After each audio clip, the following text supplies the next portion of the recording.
umva rero leta ya Kongo niyo yobazwa igituma ibisagara biguma bifatwa kandi no Burundi buriye bavuze rero Burundi barafasha FDL no kugira ngo bambike ibaro Burundi niyo abayakunze Bujumbura aciye muri Kongo natwe tuzokunda Kigali duciye mu Kirundo.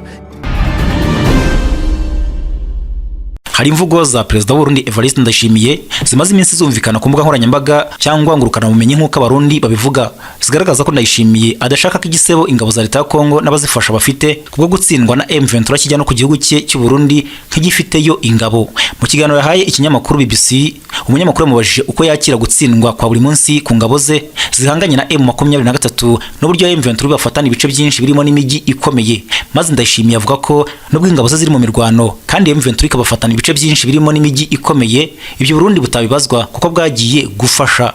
Mu magambo ye ubona ariko harimo amasoni yagize ati Uburundi bwagiye gufasha leta ya Kongo. Kongo niyo yobazwa kubera iki baguma bafata ibisagara. Uburundi n'umufasha si wabazwa. Urumva rero leta ya Kongo niyo yobazwa uko ibisagara biguma bifatwa kandi n'Uburundi buriyo. Uburundi bwagiye gufasha leta ya Kongo. Kongo niyo yobazwa kubera iki baguma bafata ibisagara. Uburundi umufasha si wabazwa. Hashingiwe ku masezerano yashyizweho umukono muri Kanama 2023 Uburundi bwohereje mu ntara Kivu y'Amajyaruguru ingabo zirenga ibihumbi 10 zo gufasha leta ya Kongo kurwanya M23 yasatiraga imijyi ya Sake na Goma. Abarwanyi ba M23 bakomeje gufata ibice byinshi muri Kivu y'Amajyaruguru na nyuma y'aho ingabo z'Uburundi zinjiye muri iyi ntambara ndetse zingabo banazirukanye muri iyi ntara yose mu kwezi kwa mbere 2025. Gufata umujyi wa Minova muri Kivu y'Amajyepfo byatumye M23 itagorwa cyane no gufata umujyi wa Goma na Sake kuko ingabo z'Uburundi zamaze kuyabangira ingata zihunga imirwano. Uyu mutwe rero usigara uhangana n'ingabo za leta ya Kongo FDL, Wazalendo, abacanshuro n'ingabo z'umuryango wa Afrika y'Amajyepfo SADC. Ubwo Goma yafatwaga ingabo z'Uburundi n'iza Repubulika Demokarasi ya Kongo zavuye muri Kivu y'Amajyaruguru zarahiriye kurinda umujyi wa Bukavu n'ahandi hahegereye, ariko nabwo M23 yabasanzeyo ihafata ibice muri Gashyantare 2025. Kuva 2023 kugeza mu kwezi kwa kabiri 2025 Uburundi bwari bumaze kohereza muri Kongo abasirikare barenga ibihumbi 10 mu burasirazuba bw'iki gihugu. Bamwe bafashwe mpiri abandi baricwa abandi barahunga. Mu bahunze rero harimo abafungiwe i Bujumbura bazira kwigumura kuba bakuriye no guhunga urugamba. Mu kiganiro na BBC Ndayishimiye yasobanuye ko yafashe icyemezo cyo gufasha leta ya Kongo kubera ko ingabo z'umuryango wa Afrika y'Uburasirazuba EAC zanze kurwanya M23. Yagize ati twe twarumvikanye ko haba ihagarikwa ry'intambara kandi ko hagize umutwe w'ubura intambara duhita tuwutera. Uburundi aho bwari buherereye mu ntara ya Kivu y'Amajyepfo twarabikoze, ariko M23 yubuye imirwano abari muri Kivu y'Amajyaruguru ntacyo bakoze. Abakuru b'ibihugu bya EAC barimo Yoweri Guta Museveni na Dr William Ruto wa Kenya bari baroheje ingabo mu butumwa bw'umuryango wa Afrika y'Uburasirazuba EAC muri Repubulika Demokarasi ya Kongo. Basobanuye ko zitari zishinzwe kurwanya M23 ahubwo ko zagombaga kujya zitambika impande zishyamiranye kugira ngo ibiganiro bibe mu mwuka mwiza. Ibi byashimangiwe n'abari abayobozi b'izi ngabo General Major Jeff Nyaga na General Major Alfaxade Mutsuri Kiyugu bagaragaje ko bari barashoboye kugarura amahoro n'umutekano mu burasirazuba bwa Kongo kuko ibice byari byarafashwe na M23 aribo babigenzuraga nyuma y'uko M23 ibarekuriye. Ndayishimiye wemera ko M23 yambuye ingabo z'Uburundi n'iza Kongo ibice byinshi. Yasobanuye ko amasezerano y'ubufatanye ibihugu byombi byagiranye bumvikanye ko abanyekongo aribo bagomba kugira uruhare runini muri iyi ntambara. Yagize ati turi mu masezerano yo gufashanya mu by'umutekano ariko twagiye gufasha igikorwa nyamukuru n'iki gisirikare cya Kongo. Twajyanye abasirikare bake bo gufasha kuko abandi dukeneye ko bakomeza kurinda umutekano w'igihugu, abandi bari mu bundi butumwa butandukanye.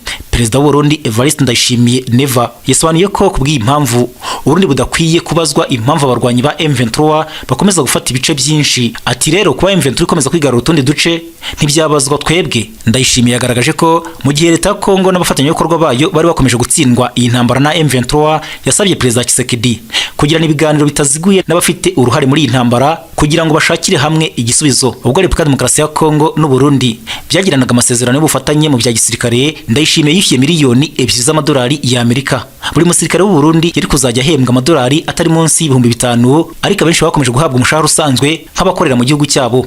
Mu minsi ishize nabwo Perezida Evariste Ndayishimiye Neva yumvikanye avuga ko ngo Abarundi batazapfa nk'abanyekongo. Yashaka kuvuga ko Uburundi bufite igisirikare gikomeye nubwo hari abibajije uko abasoda b'u Burundi batigaragaza muri Kongo niba koko bakomeye.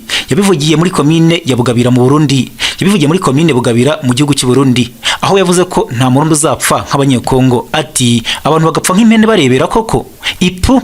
Nyamara imibare n'ubusesenguzi ku ntambara ibera muri Kongo bwakunze kugaragaza ko abarundi baza ku mwanya wa kabiri mu bagwa muri iyi mirwano mu basirikare bo mu ihuriro rifasha ingabo za leta ya Kongo nyuma ya Wazalendo. Ikinyamakuru igihe.com kuri 25 Werurwe 2025 cyanditse ko Perezida wa Repubulika ya Demokarasi ya Kongo Felix Antoine Tshisekedi Chilombo Faci yoherereje ubutumwa mugenzi we Evariste Ndayishimiye uyobora Burundi, bwatwaye na Minisitiri w'Ububanyi n'Amahanga wa Kongo Therese Kayikwamba Wegina.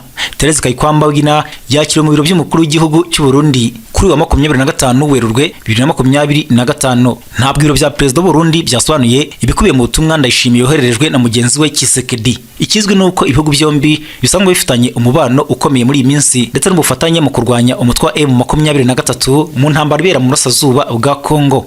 Ubufatanye bushingiye ku masezerano mu bya gisirikare ibihugu byombi byagiranye muri Kanama 2023, bwashimangiye umubano ukomeye bifitanye kuva Ndayishimiye yajya ku butegetsi muri Kamena 2020, ndetse muri iyi minsi bari guterwa ingabo mu bitugu na leta y'Ububirigi ishaka ko batera igihugu cy'u Rwanda. Gusa ubu bufatanye nta musaruro ufatika bwatanze kuko abarwanyi ba M23 batsinze ingabo z'ibihugu byombi mu rugamba rwabereye mu ntara Kivu y'Amajyaruguru na Kivu y'Amajyepfo kugeza n'uyu munsi. Igihe gitangaza ko Ndayishimiye ari umuyobozi mukuru w'umuryango wa Afurika y'Uburasirazuba EAC yagambana abakuru b'ibihugu bigize umuryango ubwo muri 2022 bemeranyaga kohereza mu burasirazuba bwa Kongo umutwe w'ingabo EACRF z'umuryango wa Afurika y'Uburasirazuba EAC kugira ngo ugenzure ishyirwa mu bikorwa n'icyemezo cyo guhagarika imirwano.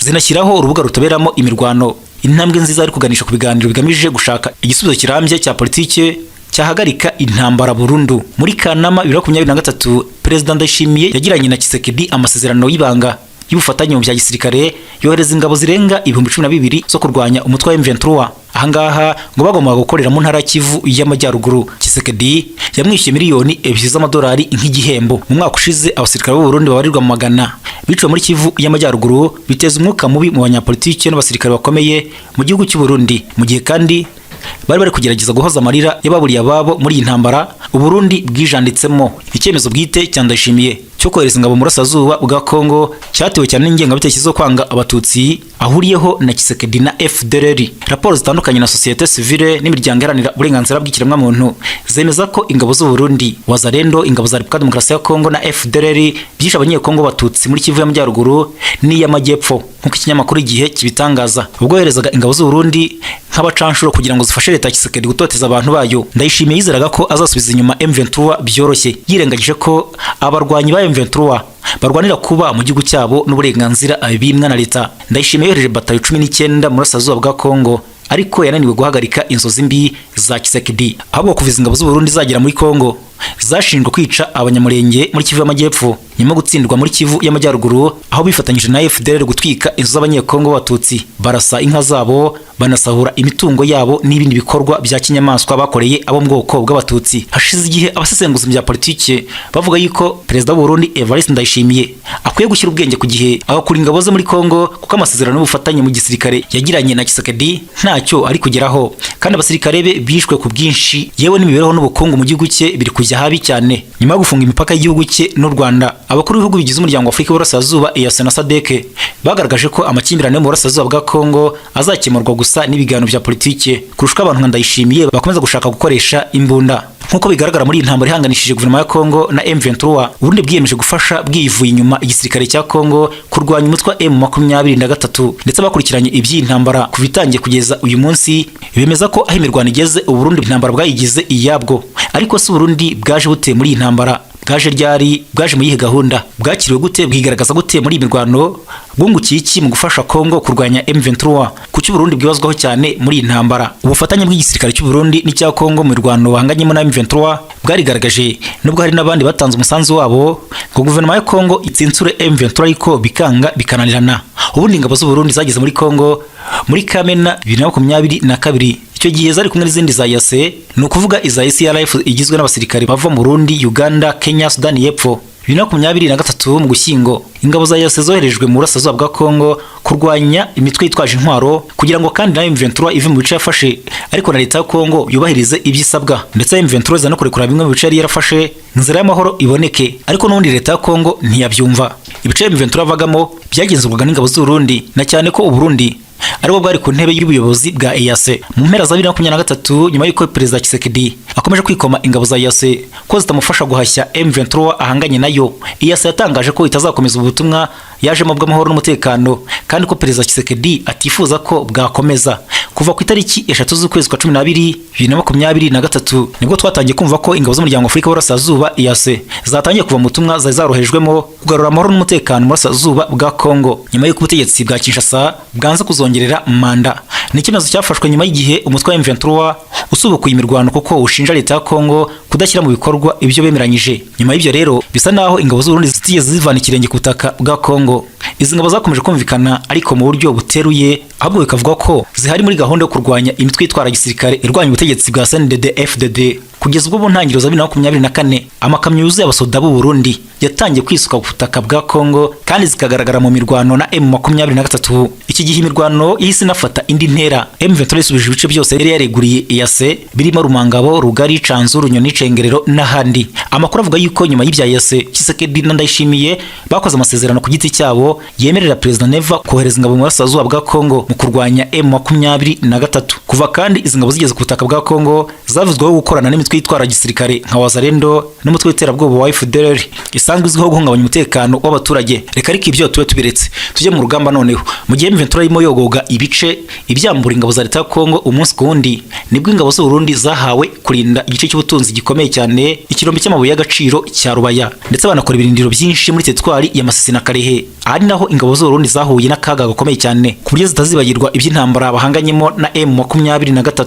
Hagati mu mwaka 2024 mu mirwano ikomeye yabereye i Masisi hapfuye abarundi n'akarundi kuko Rubaya batayimazemo na kabiri. Abasirikare b'abarundi bakubitiwe Rubaya bahava batareba inyuma n'imbere, bamburwa Gasake, Murambi, Ngungu, muri make uduce tugera muri 5 batwambuye mu gihe kitarenze icyumweru. Ndetse icyo gihe bivuga ko hapfuye abasirikare barenga 200 mu ngabo z'u Burundi. Gusa aya makuru igisirikare cy'u Burundi yewe n'umukuru w'igihugu bayateye utwatsi barayahakana ko bitashoboka ko abasirikare b'u Burundi barenga 200 n'uburyo igisirikare cyabo gikomeye batapfa mu buryo nk'ubu. Ndashimiye yavuze ko abarundi batapfa nk'uko abanyekongo bapfa, yumvikanishwe igisoda cy'u Burundi kihagazeho. Ariko kandi twigarukiye inyuma, kuva abarundi M23 birukana bayashisha tabona barwanya umuhenerezo bashaka kwisubiza ibyo bice, ariko biranga ahubwo utangira kumva ngo abasirikare b'abarundi batorotse urugamba. Amajwi yabo y'agahinda akumvikana ku mbuga nkoranyambaga bavuga ko bari gupfa nk'udushwiriri kandi batazi impamvu barwana na M23. Abavugaga ko Perezida Ndayishimiye yabagurishije akirira $, kuko banavugaga ko ayo bemererwa batayahabwa, ahubwo bahembwa nk'uko bari basanzwe bahembwa mu gihugu cyabo cy'u Burundi.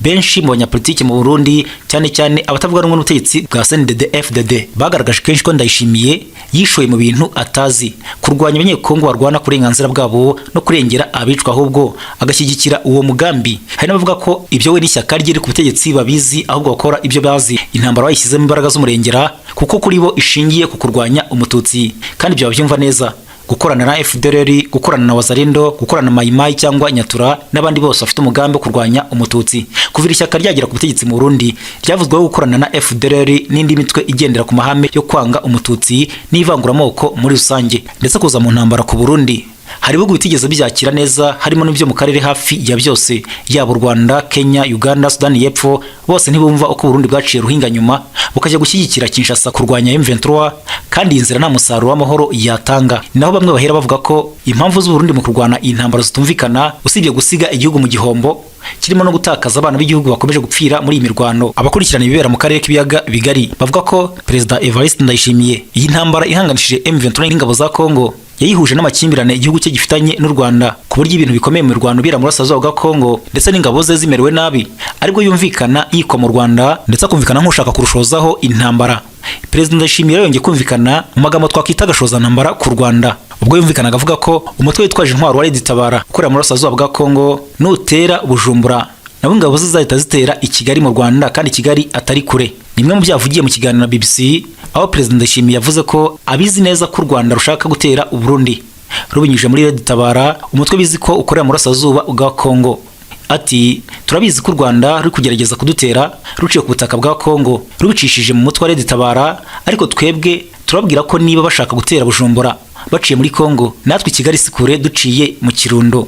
Amagambo ya President Ndayishimiye ku Rwanda ntabwo ari mashya, dore ko ku itariki 11 z'ukwezi kwa kabiri 2025 ubwo yasuraga abaturage muri komine Bugabira mu ntara ya Kirundo hafi y'umupaka w'u Rwanda, yavuze ko Abarundi biteguye guhangana n'Abanyarwanda. Ati mwebwe mwitegure, ntimugire ubwoba, bariya turaziranye, mu Bugesera muraziranye, kuva ku ngoma y'Icyami ntibigeze batunesha, ubuse nibwo badushobora. Mubibutse muti muzi mu Kirundo aho byavuye. Perezida Ndayishimiye rero yagiye yumvikana ashinja u Rwanda gukorana na Leta Itabara, ibintu u Rwanda rwahakanye, rugasobanura yuko nta ruhuriye n'uyu mutwe wa Leta Itabara n'undi wese urwanya ubutegetsi bw'u Burundi. Muri Mutarama 2024 ubwo yaganiraga n'urubyiruko i Kinshasa muri Repubulika Demokarasi ya Kongo, Perezida Ndayishimiye yumvikanye avuga ko azafasha urubyiruko rw'Abanyarwanda gukuraho ubutegetsi bwabo. Kuri aya magambo mashya rero ya Ndayishimiye, Minisitiri w'Ububanyi n'Amahanga w'u Rwanda Ambasaderi Olivier Nduhungirehe abinyujije kuri X yahoze ari Twitter yatangaje ko amagambo ya Ndayishimiye ababaje cyane kuko hari intambwe zatewe mu mubano w'ibihugu byombi u Rwanda n'u Burundi, harimo no guhosha intambara y'amagambo. Ati ibyo Perezida w'u Burundi yavuze birababaje cyane ko abayobozi ku rwego rw'ingabo n'ubutasi b'ibihugu byombi bari mu biganiro kandi bemeranyije ko hakenewe guhosha intambara yaba y'amagambo mu rwego rwa gisirikare. Intumwa z'u Rwanda n'iz'u Burundi mu rwego rw'igisirikare n'ubutasi zahuriye mu nama y'ibihugu byombi inshuro zigera kuri 2 zirebera hamwe uko zakemura ibangamiye umutekano wo ku mipaka. Nduhungira yavuze ko aherutse no kuganira na mugenzi we Minisitiri w'Ububanyi n'Amahanga w'u Burundi ubwo bari mu nama bahurije muri EAC na SADC ku itariki 17 z'ukwezi kwa gatatu 2025, kandi icyo kibazo bacyumva mu murongo umwe. Reka mbashimire cyane, tubararikire gukomeza kubagezaho ibiganiro tubategurira.